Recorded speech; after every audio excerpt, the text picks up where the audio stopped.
Não sobreveio sobre vocês tentação que não fosse própria da natureza humana, mas Deus é fiel e não deixará que vocês sejam tentados além das suas forças. Pelo contrário, quando vier a tentação, Deus dará a vocês livramento para que vocês possam suportar a tentação. Essas foram as palavras do apóstolo Paulo aos cristãos da cidade de Corinto e que permanecem até os dias de hoje para toda a Igreja de Cristo, espalhada sobre a face da terra, até que Ele venha. Para mim é uma grande alegria trazer uma palavra do coração de Deus para o seu coração e desde já eu te desejo um bom dia e que a paz do nosso Senhor Jesus Cristo esteja com você e com toda a sua casa. Amém? Glória a Deus. Queridos, a palavra que iniciamos esse momento pode ser encontrada no capítulo 10 da primeira carta aos Coríntios, no versículo 13. Com essa palavra, podemos nos lembrar de uma das maiores qualidades do nosso Deus, que é a sua fidelidade. Fidelidade que permanecerá conosco, ainda que passemos por situações desafiadoras na vida, como no caso das tentações que nos sobrevêm. Muito embora as tentações sejam, em sua grande maioria, algo muito difícil de ser suportado, ainda assim não é impossível suportá-las. Isso porque, meus amados, nós temos o Senhor ao nosso lado, que por intermédio do seu Santo Espírito que habita em nós, nos orienta e nos consola, para que tenhamos não só esperanças, mas chances reais de passar pelas tentações sem pecar e sem perder a fé.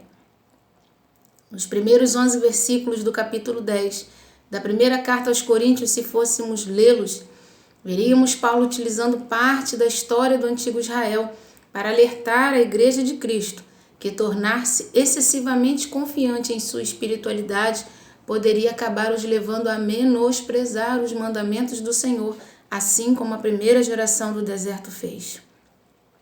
Uma geração que, mesmo tendo experimentado tanto da parte de Deus, ainda assim ficou prostrada no deserto porque acabou cobiçando as coisas más, coisas que os fizeram cair na idolatria, nas imoralidades sexuais e murmurando contra Deus o tempo todo. Todas essas coisas, meus amados, resultaram não só no não cumprimento da promessa de Deus na vida deles, como também na morte. E é por isso que Paulo, no versículo 13, lembra a igreja que Deus, Ele nos guarda daquilo que nós não podemos suportar, mas Ele também nos ajuda com relação às coisas que nos sobrevêm. É por isso que nós não podemos usar as tentações que nos sobrevêm como desculpas para pecarmos, porque conhecemos a palavra do Senhor e porque principalmente temos o Senhor ao nosso lado. Então nós não temos desculpas. Queridos, isso para nós significa que quando nos tornamos cristãos, fomos condicionados automaticamente a ter que ser cautelosos com a nossa condição espiritual. Nós precisamos confiar no Senhor de todo o nosso coração e não nas nossas performances espirituais. Não que elas não sejam importantes, mas o que realmente importa é o Senhor.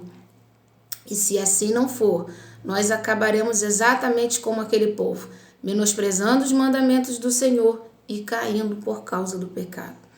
Certa vez Charles Spurgeon disse o seguinte: a verdadeira conversão nos dá segurança, mas não o direito de parar de vigiar. Quando eu ouvi isso, eu me lembrei na hora do que diz o texto da carta de Tiago aos cristãos da dispersão no capítulo 1. Lá Tiago diz o seguinte: ninguém ao ser tentado diga, sou tentado por Deus, porque Deus não pode ser tentado pelo mal e Ele mesmo a ninguém tenta. Ao contrário, cada um é tentado pela sua própria cobiça, quando essa o atrai e o seduz. Então essa cobiça, depois de haver concebido, dá à luz ao pecado, e o pecado, uma vez consumado, gera a morte. Um fato interessante nessa fala de Tiago é que quando ele se refere à atração e à sedução da cobiça, ele estava se utilizando da figura de um pescador que prepara cuidadosamente uma isca específica no seu anzol para pegar o peixe que ele deseja fisgar. E é isso, meus amados. Nessa palavra, nós não só temos a revelação de como funciona a tentação na nossa vida, mas também temos a revelação de que existe alguém muito astuto, tentando, através dos aspectos importantes da nossa vida, fisgar a nossa alma e jogá-la na morte. É isso que Satanás, queridos, tenta fazer conosco a todo o tempo. Ele lança as iscas e se nós pegarmos o anzol, ou seja, se cairmos no pecado, ele nos lança na morte. Ele nos mata espiritualmente e fisicamente, porque o pecado nos separa de Deus e destrói toda a nossa vida. É como um peixe que morre fora da água ao ser fisgado. Assim é o homem fisgado da presença de Deus. Mas apesar de tudo isso, essa mesma palavra nos oferece um grande conforto quando nos lembra da fidelidade de Deus. Porque sendo Deus um Deus tão zeloso para com a sua palavra, nós, o seu povo, seremos não só livres daquilo que nós não podemos suportar, mas também teremos sempre, e eu digo sempre, uma oportunidade vinda da parte de Deus para suportar tudo aquilo que nos sobrevier. Queridos, as tentações de Satanás podem ter muitas formas por causa das diversas áreas da nossa vida, por causa das coisas que nós desejamos. Mas eu preciso que você saiba também de uma coisa: as providências da graça que a nós será dispensadas por Deus também terão muitas formas para nos socorrer. E isso porque o nosso Deus é um Deus de multiforma e graça. Aleluia! Logo, de tudo que nós podemos extrair dessa palavra, pelo menos para mim, o que é mais extraordinário é que, apesar do inimigo das nossas almas, Satanás, ser um astuto pescador com relação à nossa vida, nós, queridos, nós, seres humanos, inclinados ao pecado, fracos e limitados, não precisamos ter medo dele e muito menos ceder às suas ofertas. Isso porque não estamos sozinhos e nem desamparados.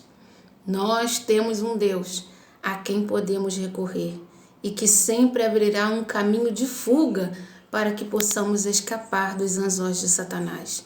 Tudo o que precisamos fazer para aproveitar essas oportunidades que Deus nos dá é apenas nos submetermos totalmente, completamente, com tudo que somos, com tudo que temos ao Senhor.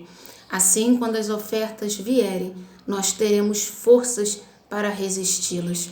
Foi assim que Jesus venceu Satanás no deserto e é assim que nós também o venceremos, porque assim como Cristo, nós confiamos no nosso Deus e em sua palavra que foi liberada a nosso respeito.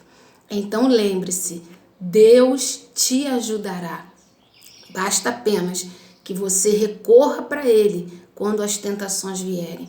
Quando os dias maus chegarem, confie no Senhor. Sabe, meus amados, o objetivo de Satanás, além de roubar de nós a vida eterna, é também destruir tudo aquilo que Deus nos deu e nos impedir de receber tudo aquilo que Deus tem para nos dar.